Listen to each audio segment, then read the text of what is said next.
Welcome back to our lesson in capital budgeting. This is part two of the series of discussion related to the evaluation of capital investment projects. For today, I will be discussing the commonly used methods of evaluating capital investment projects. So we have two main groups of methods. The first one would be the non-discounting methods, and the second is the discounted cash flow methods. The difference between the two is that the first set of methods does not use time value of money, which means we do not apply here the present value factors nor the future value factors. Meanwhile, the second group of methods will be utilizing the time value of money, so we will be computing present value factors or future value factors.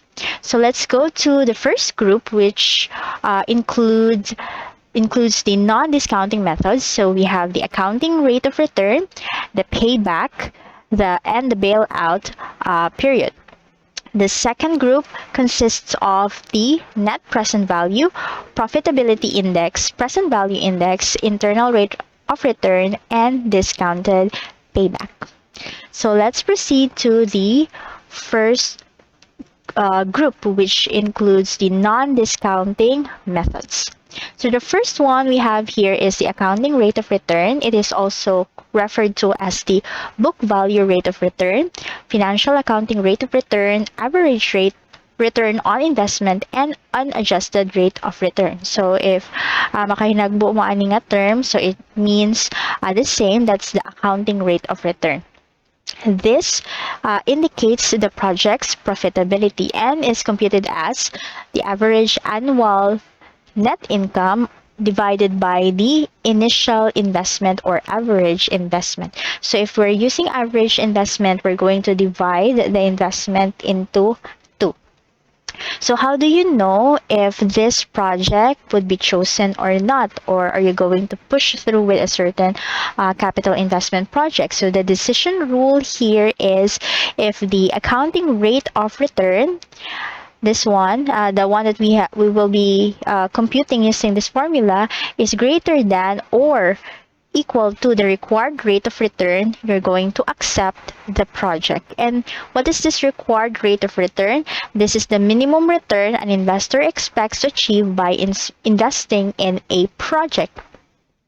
So why do you need to accept, or why would you choose to accept a project if it has higher ARR compared to the required rate of return? So as defined here, the required rate of return is what the investor expects. Of course, the investor would be happy if the rate of return in actual would be greater than what he expects, or at least be equivalent to what he expects. And of course, the opposite would be if the ARR is lesser than the required rate of return, then you will reject the project. Now let's proceed to the second one. We have the payback period. So payback period is the length of time required by the project to return the initial cost of investment. So this is the time, or how many years or how many months before you can recover or you can get back your cost of investment. Mabalik ang imuhang gipuhunan. So this answers the question, how will the investment cost be recovered? So pero most likely kanus amang ko maghuwat para ma-full na gud mabalik na gyud sa ako ang di capital. So a quick payback period indicates a less risky project because of course we as investors, the sooner we get back our money plus makaginansya pa gyud siya, mas malipay ta. Okay, and another one that we have to consider is if we're going to compare the payback with the maximum allowed payback period, because sometimes our investors might require a certain period of time para mabalik ang ilahang investment. And of course, when we're going to compute the payback on the specific investment, kani siya, ato na siyang i-compute. So, mas nindot kung lesser ang time kaysa sa unsa ay lahang maximum nga kita palugit ba na siya or grace period kintahay ingnon ta nga dapat ha mabalik na siya after 5 years. So when you compute the payback period on your investment project and mo equal siya sa 5 years or less than, masindot kung less than, nindot na siya. So therefore you're going to accept the project. But if the payback will took a longer time and mas dako pa siya kaysa sa maximum allowed payback period sa imuhang investor or sa owner sa company, then you're going to reject the project. Okay? So we have here an illustration on the computation of the ARR and the payback period. So the requirements are the ARR and payback. So we have ABC company is considering the purchase of new equipment. With this investment, the net income would increase by 58,500 per year. The initial investment amounted to 390,000. The equipment had a useful life of 8 years and a salvage value of 130,000. So to compute the accounting rate of returns, we'll use the formula average annual net income divided by initial investment or the average investment. Since it did not identify here kung what investment are we going to use, is it initial or average, so we'll use for this example initial investment. So to compute that, so let us substitute. So our annual net income is given. We have here 58,500. So we'll just substitute that.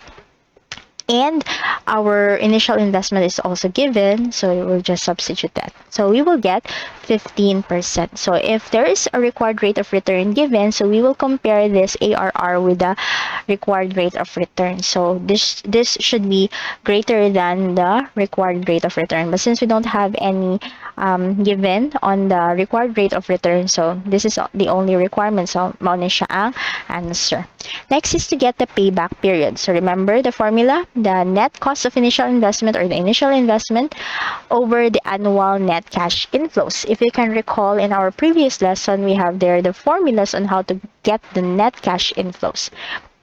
For this one, the net cash inflow is not given, so we need to compute. So how about this one, ma'am? This amount, this net income. So this is not our annual cash inflow. This is net income. And remember, net income comprises both cash and non-cash items. So we need to take out only the cash items. So to compute that, let us recall the formula. So from the net income, we need to add back our depreciation. Okay, and how do we compute the depreciation?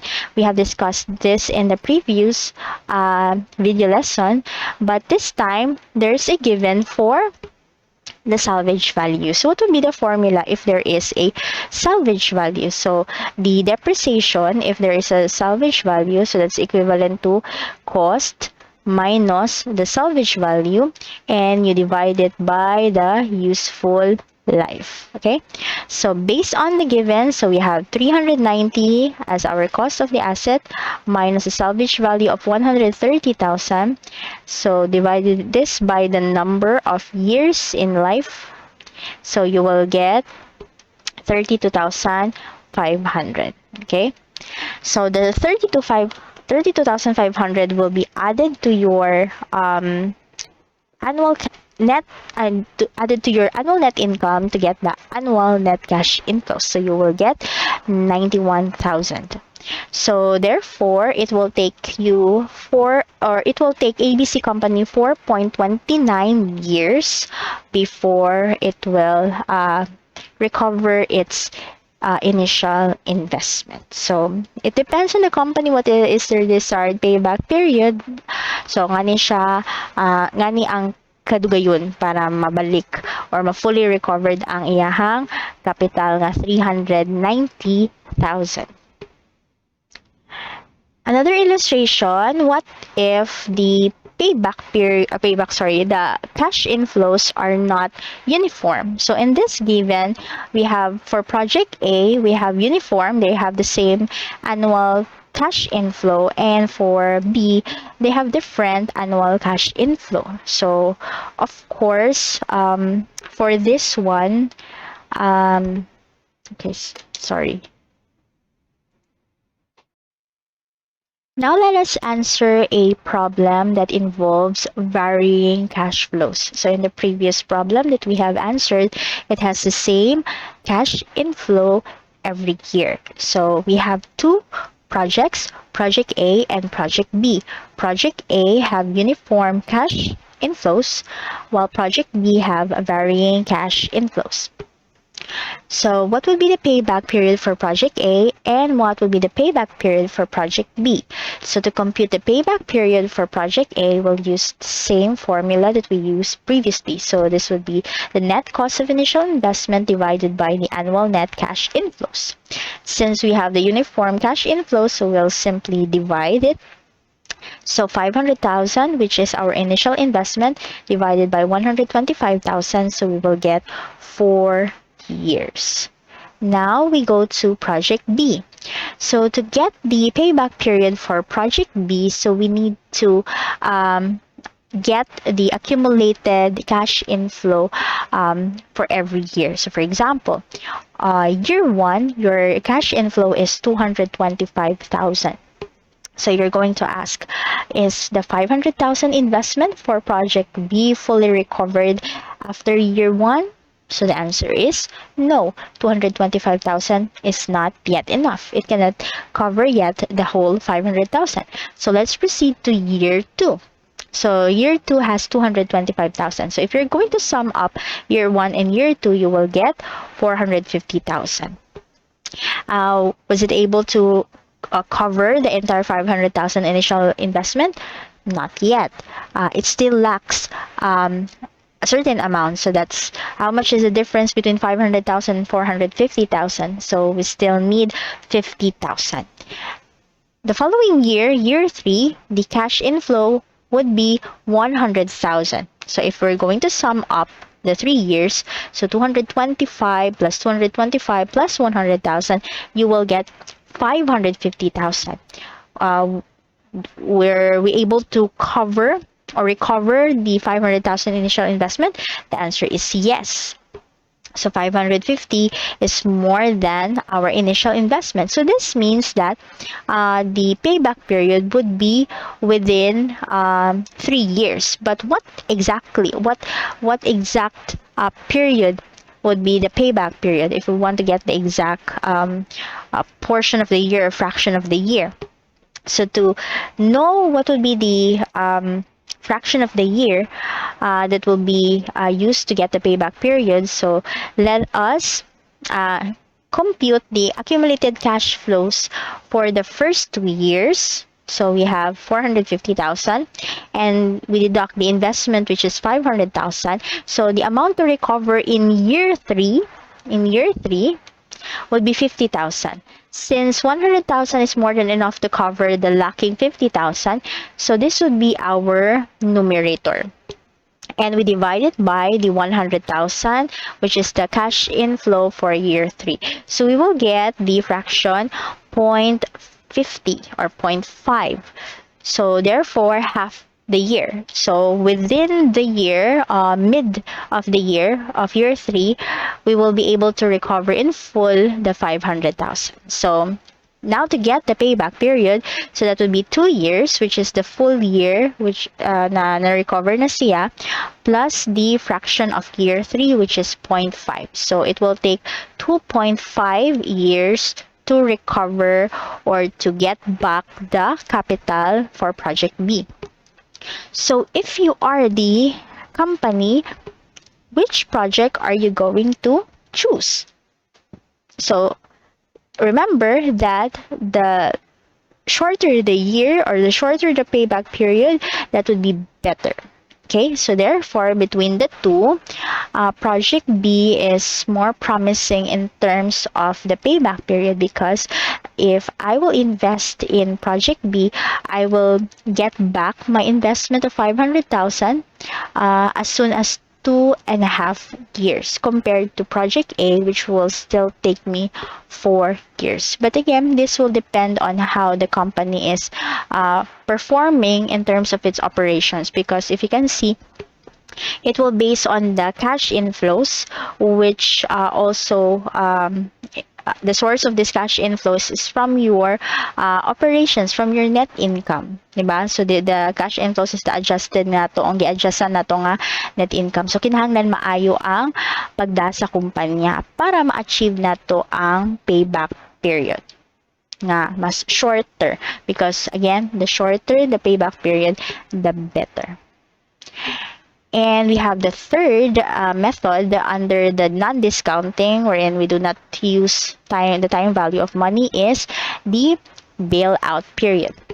So the bailout period is similar to the payback period, but it will use the salvage value or the proceeds from sale at the end of each year. So na ay added nga salvage value to consider as part of the inflows. So to illustrate, we have here the problem. ABC Corporation is planning to buy a new machine which costs $585,000 with a useful life of 5 years. With this investment, it is expected that the company would generate additional cash inflows from operations net of tax of $234,000. It is estimated that the disposal value of the asset for the first 2 years is $130,000, the next 2 years is $97,500, and the last year is $65,000. So in this problem, we have different salvage values at the end of each year. So the disposal value is also our salvage value. What was mentioned here, so salvage value na siya. In other books or problems, they also use the term residual value. So, unsa man ang residual value, salvage value, disposal value. So, this is the value that you will most likely get when you are going to sell the asset later on. For example, nipalit ka og electric fan, you bought it now for $3,000.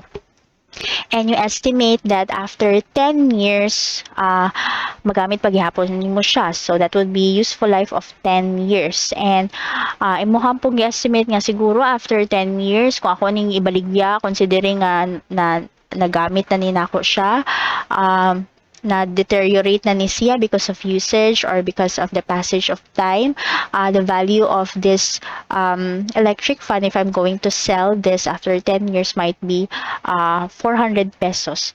So 400 pesos will be your salvage value or residual value or your disposal value. For this problem, it was able to estimate the residual value for every year. So the first 2 years, year 1 and 2 is 130. For the next 2 years is 97,500, and for the last year is 65,000.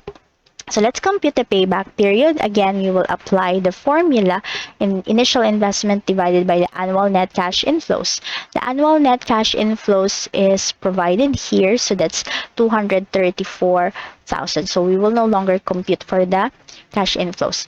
And our cost is 585,000, so you will get 2.5 years. So it will take you 2.5 years to get back your capital. So after 2.5 years is ginansya na gina siya kung na ay income sa kumpanya. So mao na gito siya fruit sa imuhang investment.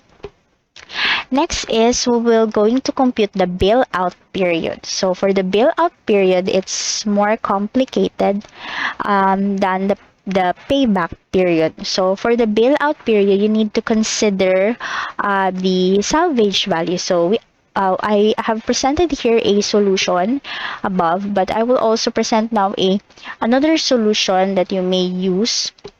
So this one is staggered. It's just like the payback period for the varying cash inflows. Katawitang lahi-lahi, not uniform nga cash inflows. So pwede siya nga niyon.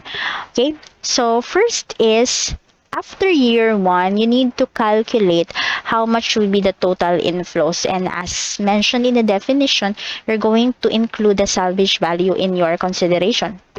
So for example, let's say on year 1, how much would be your total cash inflows? Okay, year 1 cash inflows. So of course, you have the inflow given, so that's 234,000 a year. So 234,000. However, as the definition states, you need to consider the salvage value. So you have the salvage value of 130,000 per year. until year 2. So the total here would be, this would be 364. Okay? Correct. Okay, 364. So you compare that with the initial investment. Our initial investment is, or the net investment is 585,000. So you're going to ask this question. Is the 585,000 recovered as of year 1? Okay, so since 364 lang siya, so the answer is no. Okay, so again, this is the salvage value for year 1. Let's now go to year 2. So since di pa mo siya ma-recover, so dili pa na year 1 ang ato ang bailout period. So let's go to year 2. Your cash inflow will now be 234. So you get the accumulated 234 for year 1 and another 234 for year 2. Okay? So get the accumulated. And now the salvage value for year 2, which is 130,000. Kanara. Why do we omit the year 1 salvage value, ma'am? Why is it you identify that as year 2? Because kung mamaligya ang mga ganito after year 2 na, wala na tong 130 sa year 1. Ilabay naman to siya. So, we're using now the salvage value sa latest na to nga year. So, pinaka-recent na to nga year. Kaya kung dubliho na to siya, so meaning day kaduha di ta mamaligya. Ang kasara man ta mamaligya sa asset kung gani ato ang i-dispose. So, kasara katorang very recent. So, let's compute. 234 plus 234 plus 130, you will get 598. So, the question again, na-recover na ba ang 585,000 as of year 2? So, the answer would be yes. So, why is it yes? Because after year 2, ang total na cash inflows would be 598,000.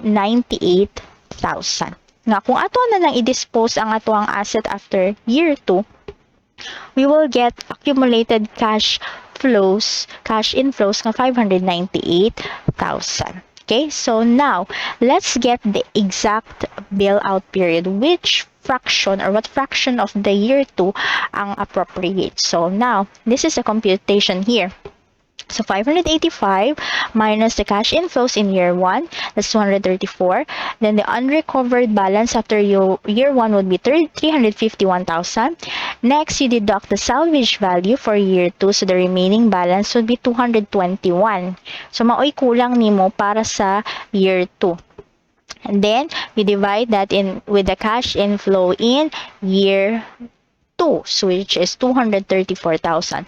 So the portion of year 2 to bail out is 0.94 of the year, of 1 year. And you add 1 because this is our preceding year, katubang fully recovered na siya. So 1.94 years. So gamay na lang yun kaayo para mahimong 2 years. So if you're going to compute in a 365 days, 94% would be 343 days. So gamay na lang jud kayo ang kuwang 22 days na lang para ma-whole year. So, basta kay sa year 2, kung mahumalang year 2, na bail out na siya. So, nga na siya. The other way to compute that is this one. So, we will compute this to identify kung ma-recover na siya is kani imong tan-awon kani balance. For example, kani 585,000 minus the year 1 inflow, that would be 351,000. And ang gibuhat is gi-compare siya sa 130 nga salvage value. So, ang difference ang kwaon, positive man ang answer. So, meaning, wala pa. Dili pa na-recover at the end of year 1. Next is ang 351, gikuhaan sa 234. And ang balance is 117,000. Gi-compare siya sa salvage value nga 130,000. So, mas labaw man ni siya, di ba? Mas labaw. Gani-ganiha, mas labaw ning 351. Karon lesser siya, so negative. So, once di negative na siya, so, pasabot is na-recover na siya sa ana nga tuig. So, mao to siya nga kani imong timalhan. As of year 2, na-recover na siya. And you can proceed to this solution. Or you can use this one as I have demonstrated.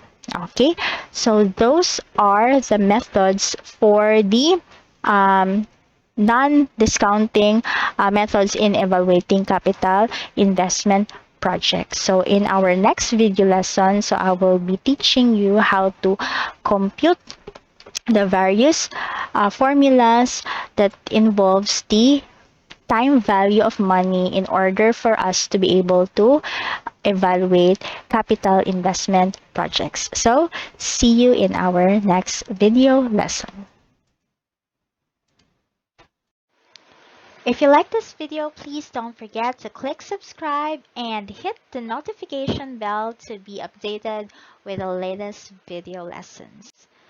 Thank you for watching.